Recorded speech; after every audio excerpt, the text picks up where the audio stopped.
Hello and welcome. You're watching News 9 live with me, Neha Khanna, and joining me on the show is my colleague Brijesh Pandey. On this show, we are going to dissect for you 9 years of Modi Sarkar. मैं नरेंद्र दामोदर दास मोदी ईश्वर की शपथ लेता हूं कि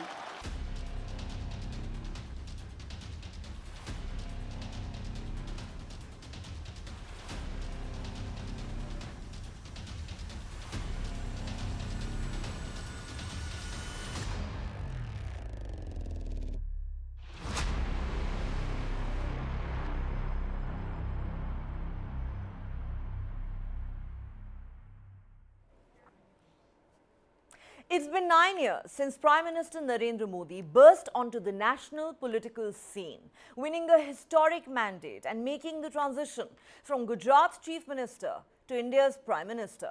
With two consecutive sweeping victories in parliamentary elections and popularity ratings that are almost unmatched, Prime Minister Modi has etched his position in the annals of history as possibly India's most powerful and popular Prime Minister till date. The 9 years of Modi Sarkar have seen the country make rapid strides on many fronts, especially in the foreign policy arena, with India asserting its independence like never before. And with regard to Pakistan, with extremely bold moves such as the army's surgical strikes in Pakistan-occupied Kashmir, the Balakot airstrikes inside Pakistani airspace, and abrogation of Article 370. Prime Minister Modi's charisma and personal rapport with world leaders and decisive actions have lent themselves to his and India's growing stature on the global stage.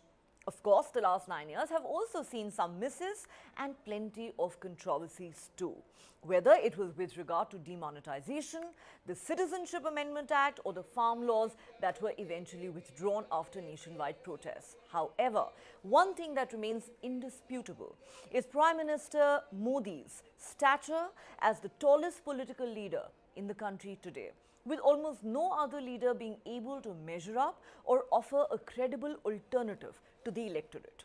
As the Modi Sarkar marks its 9 years in office with a series of events in the upcoming weeks, and with the Prime Minister all set to inaugurate India's new parliament building amid protests from the opposition, on this show today, we are going to decode the hits and misses of the last 9 years and how these issues may set the stage for the 2024 parliamentary polls.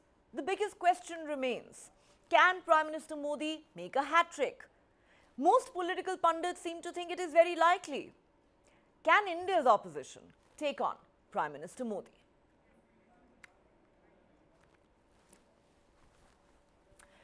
All right, let's go straight across to our panelists. As I said, my colleague Brijesh Pandey is with me here in the studio. We're also joined by Amitabh Tiwari and Rajlakshmi Joshi, political analysts. Amitabh Tiwari, let me start with you. If you had to sum up the big picture of the last 9 years, what according to you have been the biggest takeaways? I have enumerated some of the highs and some of the lows of 9 years of Modi Sarkar. What is your assessment? See, in the last 9 years, definitely the clout of India has grown globally. If you go by the CSDS survey, more than 60% people feel that the India stature has grown globally, and more than 55% feel that India today is a world leader. So on the foreign policy front, there have been a significant progress. Secondly, even on the welfare policies, the Prime Minister has come up with many schemes like the PM Awas Yojana, the Ujjwala Yojana, and recently the Ayushman Yojana, including the free ration distribution to the 80 crore people post-COVID. All of these have also clicked with the poor and the downtrodden people. Now, Prime Minister Modi's strength is that he has, or his different facets appeal to different voting segments. So for some, he is a strong leader, which he showed during the Pulwama and the Balakot airstrike. For some, he is the champion of the poor, and we listed so many schemes here. For some, he is a visionary who is taking India to the Vishwaguru level. these is largely the middle and the rich class and the people residing in the urban areas. For OBCs, he is a messiah of the OBCs because he belongs to the community, and the community has also seen its highest representation in power since 1952 under his leadership. So different facets appeal to different people. On the economy front also, we've seen that India has been largely unscathed by the aftermath of the COVID, and there has been a K-shaped recovery, and India has today reached the fifth rank in terms of the top GDP countries of the world. So on the many fronts like foreign policy, economy, uh, Pakistan and China, where he has withstood the challenges on the border. There have been a lot of hits, if you see. On the misses side, I would say that according to the survey which was just released on the 9 years of Modi, still 70% people feel that unemployment, price rise, and poverty are the top three issues, and I would say they could appear to be, or they emerge as the chinks in the armor if these issues are not addressed significantly well by the BJP in the next 7 to 8 months going to the elections. All right, it's interesting and a pretty comprehensive analysis. Let me take this to Raj Lakshmi Joshi. Raj Lakshmi Joshi, Amitabh Tiwari seems to think that there have been lots of hits in the last 9 years, most notably on the foreign policy front. You know, India is largely seen, as a Vishwa Guru today, a word that Prime Minister Modi uses a lot. He has been lauded for his visionary leadership, especially in the foreign policy arena. On the economic front too, we know India's economy is doing far better than that of many others. There have been many popular welfare schemes that have been introduced by the Modi Sarkar. And yes, the government led by Prime Minister Modi has been very tough on Pakistan in particular. But he says, Mr. Tiwari says that unemployment and poverty continue to be massive challenges before the country today, and if these are not tackled quickly enough, then it can have very disastrous consequences for the country, its economy, and we may very well lose our demographic dividend.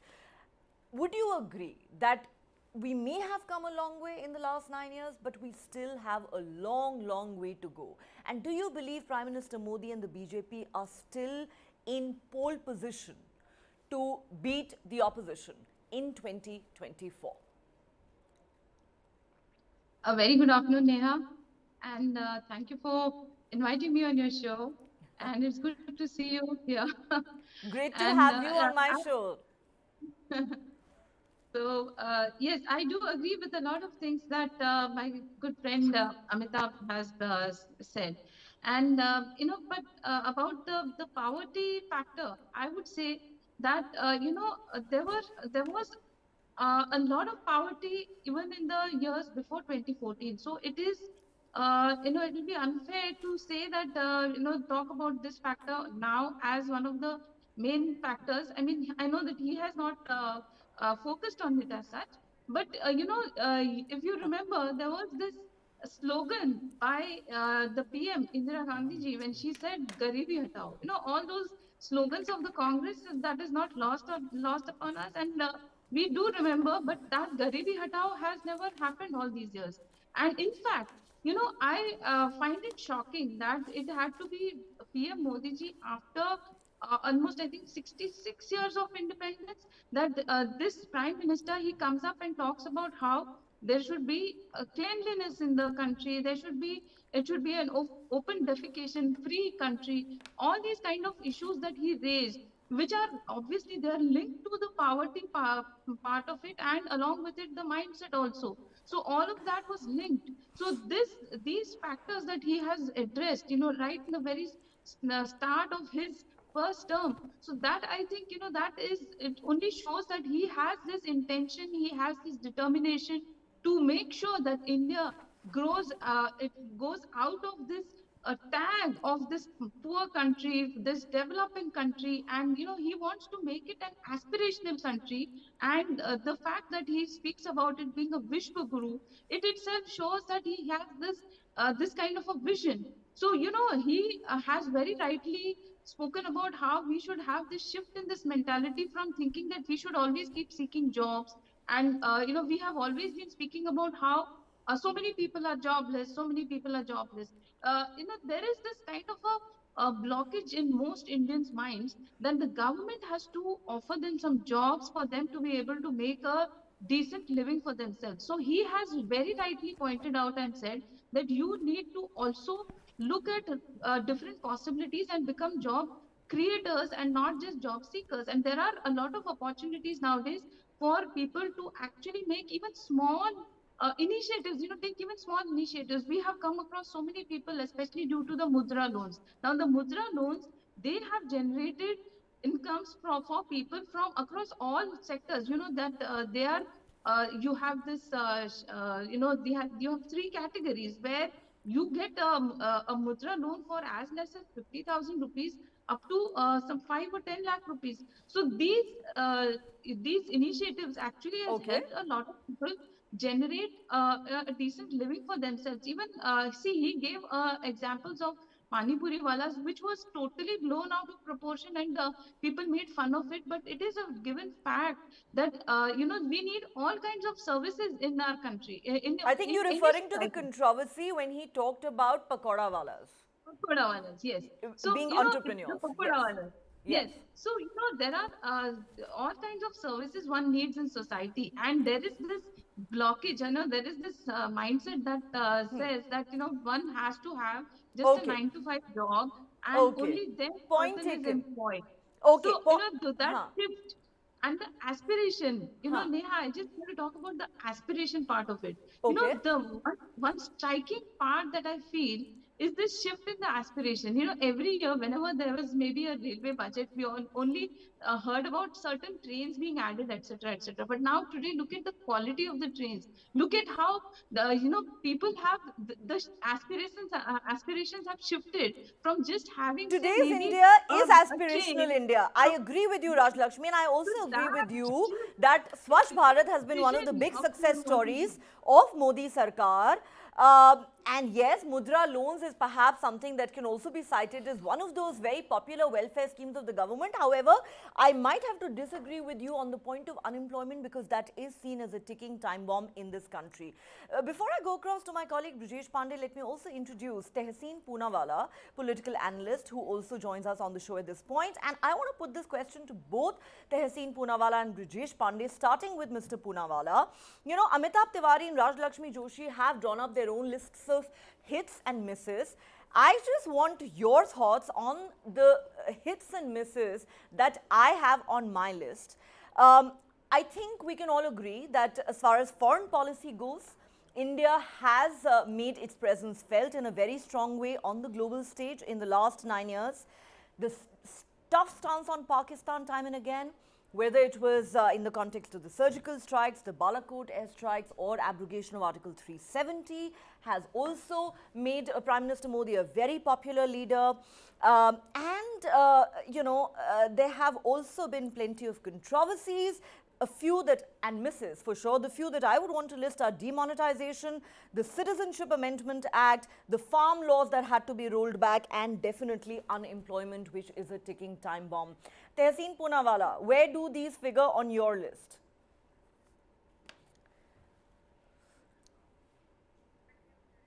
Can you please unmute yourself? We can't hear you. Good evening, Neha. Thank you so much for having me on the show. And good evening to you, to all your viewers, to my fellow panelists, and to Brajesh. So I hope I'm clear now. Yes. Well, ironical that you had to ask me to unmute myself. One of the misses is the muting of voices in the country, but let me come to that. Congratulations to the Modi government. I had to take that. That was a full talk. I know. I sensed it. I sensed it. Too tempting to let it go. I had to hit that out of the park. But let's come. I mean, congratulations to the Modi government on 9 years. And I firmly believe, Brajesh and Neha, no government is anti-country, and every government's intention is to do the best for the country. This business of a divided country where Indira ji was bad, Nehru ji was bad, or Modi ji is bad, should stop. Every prime minister wants to serve the country. So Modi ji has done his best. Hits, Definitely 370. I'm a big supporter of 370 going. Hits, yes, the foreign policy, though consistent with what has been our foreign policy, no significant changes in the foreign policy. Mr. Modi has got a personal touch, which has added weight to our foreign policy. So many congratulations to the government on that. No questions about that. Mrs. Definitely the economy and unemployment. You see, I heard Raj Lakshmi very articulate. She was speaking about Mudra loans, etc. And I'm not going to run down these loans as some of the opposition politicians run it down, because every sort of loan on assistance is good. But let's ask ourselves, why did 265,000 Indians, our fellow citizens, give up their citizenship last year?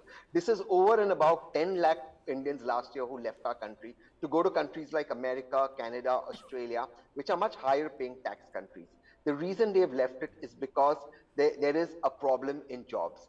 Most Indians today, if you leave out these three democratic nations, liberal democracies, that's America, Australia, and Canada, are shifting to Dubai, which is not a democracy, or Singapore. Every Indian who's worth more than 100 crores has a house in Dubai. Every single one. You just come to Dubai, you'll see all the Indians there, particularly from Mumbai, Delhi, and Bangalore. The reason is because Dubai is giving you opportunities that aren't available in India. So there is a worrying sign for the Prime Minister. He needs to micromanage on the economy. The economy is very worrying. Second part, 165,000 of our fellow citizens committed suicide last year, the highest ever. Most of them committed suicide because of lack of jobs. Again, that's very worrying, and that's related to what's happening in our country. The third thing that I think is extremely worrying for our country, and I think we should talk about, is this divisiveness that's come in our society. I think what the Prime Minister should now do, and this is my humble suggestion to them, at 9 years, is he's got everything. He's got everything that he could have ever hoped for. This country has given our Prime Minister everything. He's got a lot of love. Now he should heal wounds. There's too much of division. I think it's important that the Prime Minister, as the head of the government, reaches out. There's too much of divisions. Elections are bringing in a lot of divisions. We see speeches from, particularly from the BJP, that is very divisive. I was just at lunch with a senior IPS officer, I won't take the name, who kept saying, there are silly reasons that are making it into communal issues. That wasn't the case 7 years ago. I think we need to calm tempers down. I think the Prime Minister now needs to come in a larger role. Again, congratulations to the government, 9 years, some good achievements, some we could do better. But for me, economy is worrying. One more point. Look, we are entering a new age. Artificial intelligence, Web 3.0, blockchain. This is going to be the new age that's going to drive technology. 2 days ago, I was at lunch with a doctor. The number of doctors' requirements are going to come down because robots are going to do your operations in the next 8-9 years. For example, service staff requirement will come down because robots will come there. Artificial intelligence will be taking up a lot of jobs. It will also create jobs. What is India's opportunity to create jobs there? Shouldn't we now have a ministry for artificial intelligence? Shouldn't our policy on Web 3.0 be crystal clear so that we can be world leaders? We were world leaders in Web 2.0 because we had a firm IT policy, despite the BJP coming on a bullock cart in parliament to oppose it. What is our policy today? Our policy cannot be imposition of one language, because that will take us behind. Our policy cannot be about Hindu Muslims, because that will take us behind. Our policy must be futurist looking. Why should kids of any politicians study abroad and not our kids get the same opportunity and same education? The world is changing. India is a young demographic. Web 3.0, blockchain, artificial intelligence. The government must not just talk on it, but deliver on it. This government seems to be clueless on it. And that to me is very worrying, because you're going to have a young population without jobs. A young population without jobs. I do believe personally that unemployment in this country is a ticking time bomb, and we're talking about unemployment in India on a day when Germany has officially entered recession and there might be a global recession looming large. Okay, that's a pretty comprehensive analysis by Tehseen Poonawalla. I want to throw the same question at you, Brijesh Pandey. Also welcoming Rohan Dua, senior journalist on the show. Brijesh Pandey, your list of hits and misses. Well, if you include the domestic politics as well, one of the biggest hit has been abrogation of Article 370. Absolutely. It is something which the BJP has talked about ever since its inception, and they have ticked 2 boxes out of the 3 original demand, which was abrogation of Article 370, the construction of Ram Temple, and I believe as per what Home Minister Amit Shah said Uniform that civil it is going to be inaugurated on 1st of January 2024, and the UCC being implemented. UCC is also, a couple of states, BJP ruled BJP states. ruled states, they have started the process. So I think, 2 of the 3 ticks as far as their long-standing demand and issue which has garnered That them. form the bedrock of BJP's ideology. Exactly. That right? has been done. Now, if you look at the fact that, that the temple renovations and all, the one in Varanasi, the other in the Mahakal corridor, and the other one, they have generated the kind of the kind of audience which the BJP was looking for. Now, if you go internationally, yes, foreign affairs has been one of the the big tick as far as the government is concerned. Prime Minister Modi has been there. He has gone to America. He has gone to various other important gatherings and all, and the kind of reception he's received rock from star the, reception. absolutely, Yes. from the local diaspora and all, which is pretty, it will make any Indian's heart gladden. Politics aside, because you always have opposition parties hitting out at the Prime Minister. I think unemployment is a big challenge. I won't subscribe to what Rashri said, that that you don't lack ambition, or that assertion is out there. It has always been there. It's not like India just came out of something under the rock and metamorphoses into a cheetah in last 9 years or 10 years. But yes, a lot has changed and a lot has been going on for the government. I think one of the important thing which the government has also done is that after a very long time, you have a government which has been back to back an absolute majority. So the kind of political stability this government has provided is also one thing which... For the longest time, he was compared to Indira Gandhi, but now it seems to have come to a point where his popularity seems to be unmatched. Well, we cannot compare, Narendra Modi with Indira Gandhi, because those are 2 different times. What she has achieved in her life, there's nobody who can belittle it. I mean, she won India the biggest, war victory ever and all. But 1971. But the thing is also that, what Prime Minister Narendra Modi has also done, surgical strikes and various other things, both are different people. But yes, in the sense of the kind of resoluteness with which they have taken on the adversary and all, is something which is parallel. Yes. Both sides, and also the fact that both have provided a pretty stable government as far as providing stability is concerned. Absolutely. So I think and clearly the most powerful prime ministers India's ever had. For a while, I won't say India has ever had, but one of the most powerful prime minister for sure in the last 2 or 3 decades, if I may say so. Yes. No, I meant Indira Gandhi and Narendra Modi, I think by far have been the most powerful prime ministers that this country has ever seen, and Prime Minister Modi does seem to be cementing his position really on that front. But Rajlakshmi, I have to say that you're definitely heavily outnumbered on the issue of unemployment, because everybody else on the panel is quite convinced that unemployment is a huge challenge that this country needs to confront. Rohan Dua, let me come to you. If I could quickly once again summarize for you my list of hits and misses of last 9 years of Modi Sarkar, I'd love to have your thoughts on this. On the hits, we believe that India's rapid strides in the foreign policy arena, India's growing stature on the global stage, tough stance on Pakistan, the surgical strikes and the Balakot airstrikes, and well, many do also laud Prime Minister Modi for abrogation of Article 370. On the other hand, as far as the misses or the failures go, unemployment seems to be the biggest challenge. Tehseen Poonawala seems to think communal divisiveness should be added to that list. What are your thoughts? Neha, the biggest takeaway from the Modi government of 2019 onwards, or 2014 to 19, for me personally, remains his personal connect with the masses at large. Who would have thought that a 125-year-old man, a yoga guru walking into the Rashtrapati Bhavan and walking away with the Padma Shri and Prime Minister touching his feet, or a 106-year-old woman, farmer from Tamil Nadu with Padma Shri, Papa Mal, who has been chosen for award last year, walking bare feet and Prime Minister touching her feet. Such sights were never visible, at least for the last 30 years or so, when the previous governments were ruling the center. I would personally say that this is something which is his own personal homework, which goes into fine detailing, even for his own election campaign, 14 or 19, if you look at the proposers who were selected for him during the canvassing when he was going to file the nomination from Varanasi.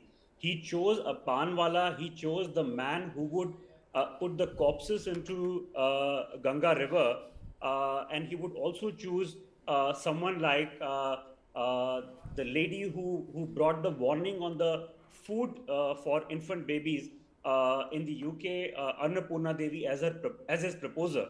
Now, these are fine detailings which sort of go on into ensuring the personal connect with the masses who were neglected for many years. Considering the fact that these are the people who make up India, who make up the Swadesh of India, were largely ignored for 30 years, is something which is very delightful to see in his rule for the 9 years. Also, I would say now that the Parliament controversy has surfaced in the last 3 or 4 days, whether or not the invitation has gone to the president. But let me tell you that who would have thought that during COVID, a project gets commissioned and also gets completed within 2 years of its deadline after having overcome the problem of COVID at a cost less than 1,000 crore. This is not to ignore the problems of unemployment or inflation, which of course have taken place in the last 2 years or 3 years or so. But considering that there was a boost and a leg up given to Atmanirbhar Bharat by asking a company based out of Hyderabad and Pune to manufacture COVID vaccines and then also export them to a large extent, is something which would have been unbelievable 10 or 15 years ago.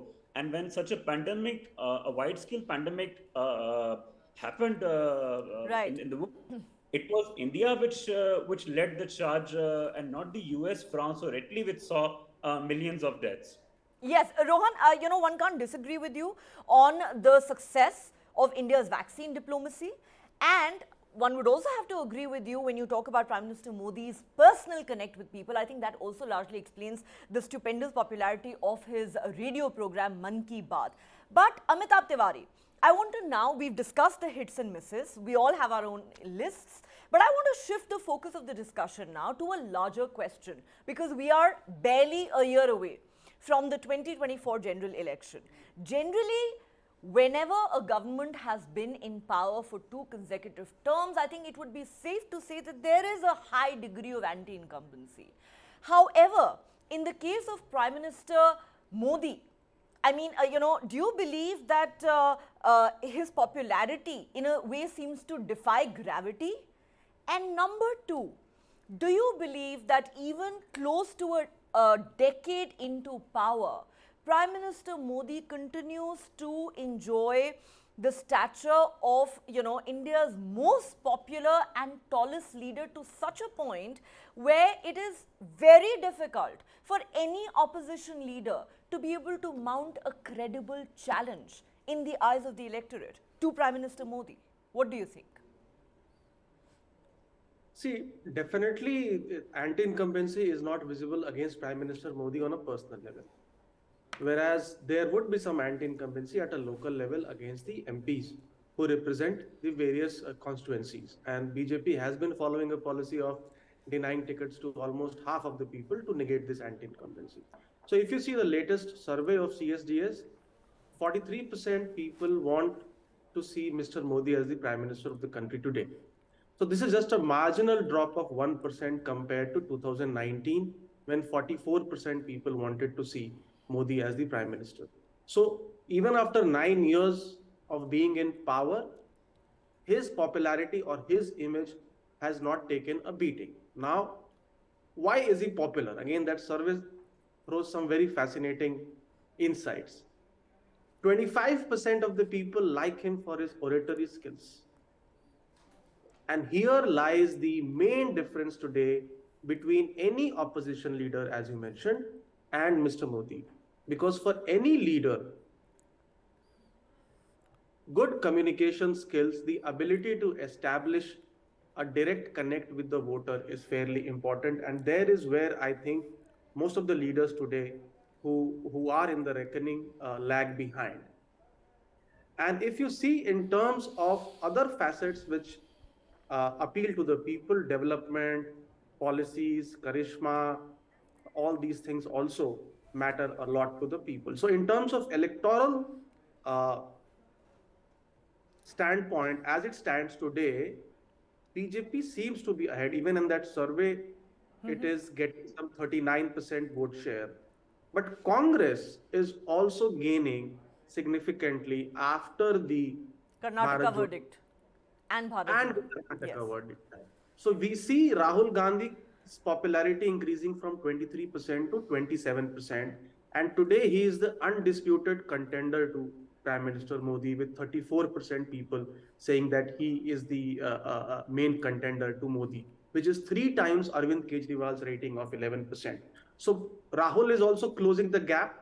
15% of the population or respondents like him after Bharat Jodo Yatra. Okay. And this divide between the rural and the urban populace is also visible in the survey. 23% people say that their position have deteriorated economically vis-a-vis in the rural areas, vis-a-vis only 18% in the urban areas. So are we going into an India shining moment, correct, where there is a clear disconnect or rather a divide between the rural and the urban Between population? India and Bharat. That's a Yeah. very valid question With you're regard to raising. Yeah. Okay, With and you know, regard to you shared some interesting survey findings also with us, Amitabh Tiwari. Let's look at that a little further. Raj Lakshmi Joshi, Amitabh Tiwari says, according to some recent surveys, following the success of the Bharat Jodo Yatra, Rahul Gandhi's stature also seems to have grown. And he seems to be narrowing the gap between himself and Prime Minister Modi. But of course, the question that needs to be asked is, can he really close that gap? Because I think we can all agree that Prime Minister Modi remains the most popular political leader in the country. But do you truly believe that the Prime Minister and the BJP will not have to worry about anti-incumbency in 2024 after 2 consecutive terms in office? Neha, that's a very interesting question. This thing about anti-incumbency, yes, that definitely is a worrisome factor. But at the same time, you can see that definitely, the popularity of PM Modi ji has definitely not come down. On the contrary, it is only increasing, I would say. I just wanted to mention a couple of things. Uh, you know, Tehseen spoke about how he had to unmute himself, etc. And he spoke about this thing about how today opposition leaders have muted, etc. I just wanted, use the same analogy that he has used and say that it was not your mistake, but it was his own mistake that he was muted. So it was not an intentional thing. And in fact, today, I think that our democracy is very much vibrant, contrary to what the opposition wants us to think. So now coming back to your question about the anti-incumbency and also about, yes, I do worry about the unemployment also. What I was telling you earlier also was that the unemployment definitely is a worrisome factor, and it is definitely going to add to the anti-incumbency factor. But at the same time, that is why we have this shift towards this Atmanirbhar Bharat. And today also, if you see, whether it is in the defense sector, whether it's in, all these manufacturing sectors, now we have this thing where now we are shifting from importing all these goods, all these parts, all these defense equipment to actually manufacturing it ourselves, so that it creates more employment for us. And also at the same time, it is generating a lot of revenue. Our our exports in defense especially has risen tenfold over the last 8 years. So just you can just imagine that that is a kind of a difference that has made. And at the same time, earlier we were a country who were actually importing 70% of our defense equipment, and today we are actually importing to almost 85 countries, and that also very significant defense equipment. So all of this is actually making a shift, not just in creating the revenue, but also I hope that in the years to come, we will be able to close this gap of the Okay. unemployment. You And know, I hope that that will definitely you're make making a a big valid point about India, definitely making big strides in the area of defense production. But we'll have to remember one thing. It is one thing for India to become an Atmanirbhar nation, and quite another to expect an individual to become Atmanirbhar and create jobs for themselves, because we have to remember at the end of the day that we do not need a situation where India's demographic dividend turns into a demographic disaster. But Tehseen Poonawalla, let me come back to you. You are a Congress supporter, so I'm going to ask you this question. The Bharat Jodo Yatra may have added to the popularity of Rahul Gandhi. Yes, the Congress party has registered a thumping win in Karnataka, but winning a state election we know is not the same as winning a parliamentary election. The question is, can Rahul Gandhi really mount a credible enough challenge to Prime Minister Modi in 2024? Because the narrative that the BJP has mounted thus far and quite successfully is, if not Modi, then who? And even if you posit it as Modi versus Rahul Gandhi, let's face it, that always works to the advantage of the BJP. So, you're absolute, and I have no arguments with you. Then, prior to you, Amitabh made the same point that the state election and union elections are two separate issues. So, if you go back to 2017-18, where the Congress ran the BJP close in Gujarat, formed the in Karnataka in 18, though they were the largest part, one Chhattisgarh, Madhya Pradesh, and Rajasthan. In 2019, the BJP swept the election. So yes, I completely buy that point that state and central elections are completely different. But at this moment, there is a genuine crisis in our country. The point that you raise, Tina, there is nobody else. I am more Indian. I believe in Sita. Someone is there always. And I believe in Nita. No one is there always. So Nita will change. Sita will come in. Tina factor will not be a factor. Let me raise 2 points that Rohan raised very articulately. First, while I said again that yes, I appreciate all the good work that this government has done. All governments do some amount of good things. I think we have to ask ourselves fundamentally, when we great that the Honorable Prime Minister respects women and young girls and young children so much, our female wrestlers are at protests at Jantar Mantar. An underage girl on affidavit and under 164 has given a statement of being sexually harassed by a sitting member of parliament of BJP. Remember, the statement is under 164 and it matches her original statement. The Supreme Court, our NGO fought for it under Kapil Sibal. He founded the NGO, asked for an FIR. Yet tell me another POSCO case where the person accused of this heinous crime is not arrested. Another case of this sort, and you will not find a single in the country. As we speak today, and again, kudos to the government that it's got into celebration. I am collecting donations for our fellow citizens in Manipur who are displaced. Our government has imposed 355 in Manipur. Tell me another instance in the country where 355 is imposed and 356 is not imposed the next day. If the government is incompetent to handle law and order, why is it in place? And where is another instance? Only 355, 356 okay, is not Tehseen, you are well within your rights to make all those arguments. But you're not addressing the larger question that I raised about 2024. It's all about winnability at the end of the day. So who will defeat the BJP will be the women of this country. Who will defeat the BJP will be the farmers of this country, will be the people of Manipur who are today displaced while there are celebrations going on. Celebrate, I have nothing against celebration. But think about our fellow citizens. The common man will defeat the arrogance of the BJP. The BJP will see defeat in 2024. Mark my words, people are fed up of this government. Okay, we will come back to you after the 2024 general election results and we'll play out this soundbite for you, Tehseen. Rohan Dua, Tehseen Poonawalla is very sure that the BJP is getting dislodged in 2024. Who is going to replace Prime Minister Modi remains the million-dollar question. Of course, the BJP remains confident despite the Karnataka defeat that it is well poised to win yet another term in office.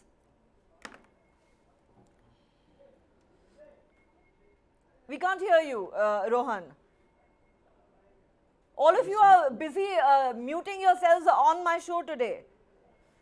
You see, Neha, Tehseen has been a very old friend and we have had very pleasant memories of covering UP elections in the last 6 years or so, whether it was the State Assembly or 2019 Lok Sabha.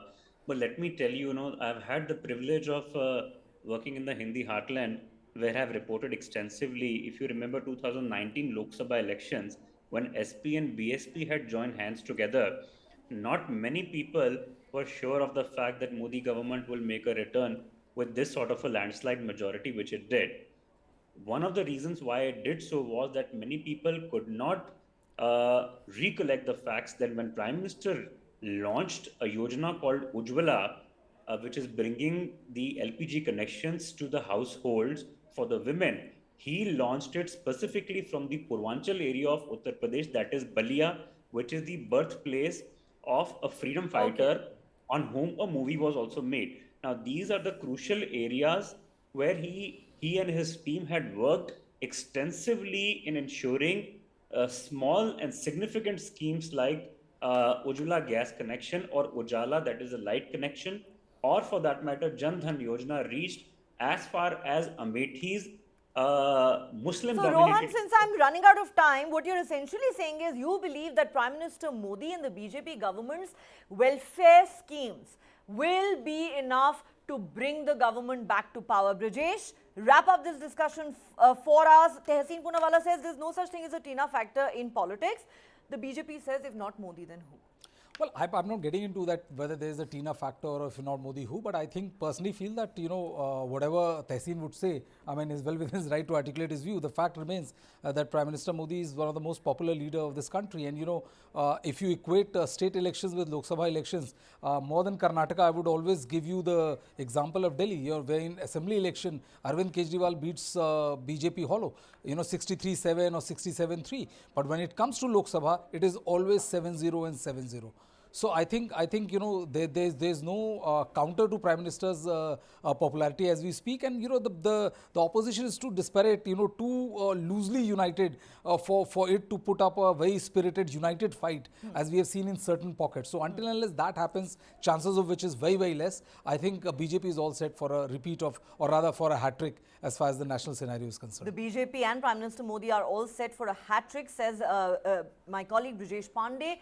And well, that is what a lot of political pundits also seem to think. But of course, 1 year is a long time in Indian politics. We'll have to wait and see which way the people, the Janta votes in 2024. But as of today, I think we can all agree that Prime Minister Narendra Modi remains India's most popular leader.